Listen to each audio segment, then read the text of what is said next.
नमस्कार दोस्तों, जय हिंद, जय भारत। दोस्तों, आज हम इस वीडियो में जानेंगे कहानी से जुड़े समस्त सही विकल्प। इससे संबंधित प्रश्न मध्य प्रदेश की बोर्ड व लोकल परीक्षाओं में पूछा जाता है दोस्तों, इसलिए आपको ये वीडियो ध्यानपूर्वक देखना चाहिए।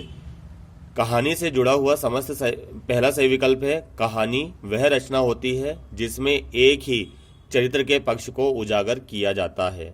यानी कि कहानी वह रचना होती है जिसमें एक चरित्र को ध्यान में रखते हुए लिखा जाता है और उसके ही पक्ष को ये उजागर करती है।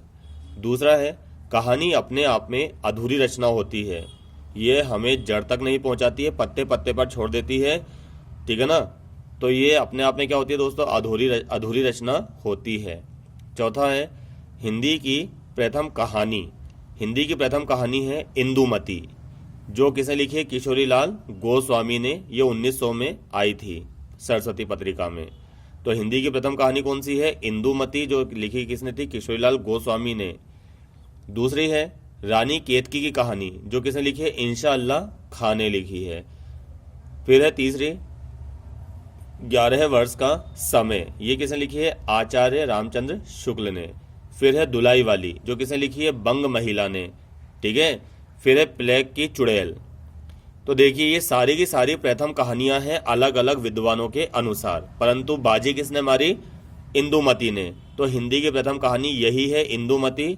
इसके रचयिता कौन है, किशोरीलाल गोस्वामी, जो 1900 में सरस्वती पत्रिका में छपी थी। परंतु आपको यह भी याद करना है, कभी कभी सही विकल्प में पूछ लेते हैं, रानी केतकी की कहानी के रचयिता कौन है, इंशाअल्लाह खां। 11 वर्ष का समय के रचयिता कौन है, आचार्य रामचंद्र शुक्ल, जो 1903 में आई थी सरस्वती पत्रिका में। दुलाई वाली, इसके रचयिता कौन है, बंग महिला, जो 1907 में आई थी सरस्वती पत्रिका में। पांचवा है, इंदुमती कहानी सरस्वती पत्रिका में छपी थी। छठा है, कहानी के 6 तत्व होते हैं, इसके ऊपर मैंने वीडियो बना रखा है, उसको आप देखिएगा दोस्तों। सातवां है, कहानी सम्राट मुंशी प्रेमचंद हैं। कहानी सम्राट कौन है, मुंशी प्रेमचंद। 18वां है, आंचलिक कहानी सम्राट। अब ये तो कहानी सम्राट मुंशी प्रेमचंद थे, परंतु आंचलिक कहानी सम्राट कौन है, फणीश्वरनाथ रेणु। 9वां है, प्रेमचंद की 300 से अधिक कहानियां मानसरोवर में संकलित है, ठीक है ना।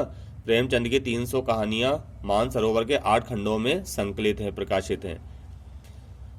10वां है, परीक्षा, ईदगाह, बड़े घर की बेटी, शतरंज के खिलाड़ी, पूस की रात, पंच परमेश्वर, ये सब प्रेमचंद की कहानियां हैं।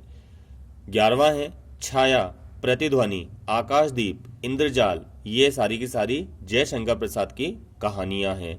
12वां है, कहानी का प्रमुख तत्व उद्देश्य होता है, यह ध्यान रखना है, कहानी का प्रमुख तत्व क्या होता है दोस्तों, उद्देश्य।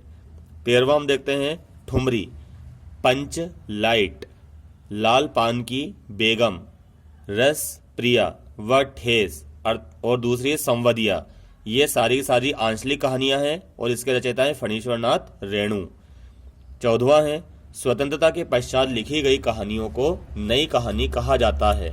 जो स्वतंत्रता के पश्चात कहानियां लिखी गई उनको क्या कहा जाता है, नई कहानी। मास्टर भगवान दास की प्लेग की चुड़ैल कहानी 1902 में सरस्वती पत्रिका में छपी थी। प्लेग की चुड़ैल के रचयिता कौन है, भगवान दास, ठीक है ना। ये सारी की सारी कहानियां सरस्वती पत्रिका में छपी थी। 16वां है, जैनेन्द्र कुमार को आधुनिक प्रेमचंद कहा जाता है। फिर है, जैनेन्द्र कुमार की कहानियों में मनोविज्ञान के दर्शन होते हैं। 18वां है, जाह्नवी, पाजेब, नीलम देश की राजकन्या कहानियों के रचयिता जैनेन्द्र कुमार हैं। फिर है 19वां, हिंदी का आरंभिक काल भारतेंदु युग है, यानी कि हिंदी कहानी की शुरुआत कौन से युग से होती है, भारतेंदु युग से होती है। दूसरा है, हिंदी का विकास काल द्विवेदी युग है। तीसरा है, हिंदी का स्वर्ण काल अर्थात स्वर्ण युग प्रेमचंद युग है, यानी कि हिंदी कहानी का स्वर्ण युग प्रेमचंद युग है। 22वां है, हिंदी कहानी के विकास क्रम को कितने भागों में बांटा गया है, तो हिंदी कहानी के विकास क्रम को 4 भागों में बांटा गया है। पहला है भारतेंदु व द्विवेदी युग, भारतेंदु व द्विवेदी युग, यानी कि 2 काल हो गए ये। तो कब से कब तक चलेगी, 1850 से 1880 से 1917 ईस्वी तक। फिर तीसरा प्रेमचंद युग, ये चला 1918 से 1937 ईस्वी तक। फिर चौथा प्रेमचंदोत्तर युग, ये चला 1938 से आज तक, यानी कि अब तक चल रहा है प्रेमचंदोत्तर युग। उम्मीद है आज का वीडियो आपको पसंद आया होगा, समझ भी आया होगा। मेरे चैनल को लाइक करें, शेयर करें व सब्सक्राइब करें। धन्यवाद।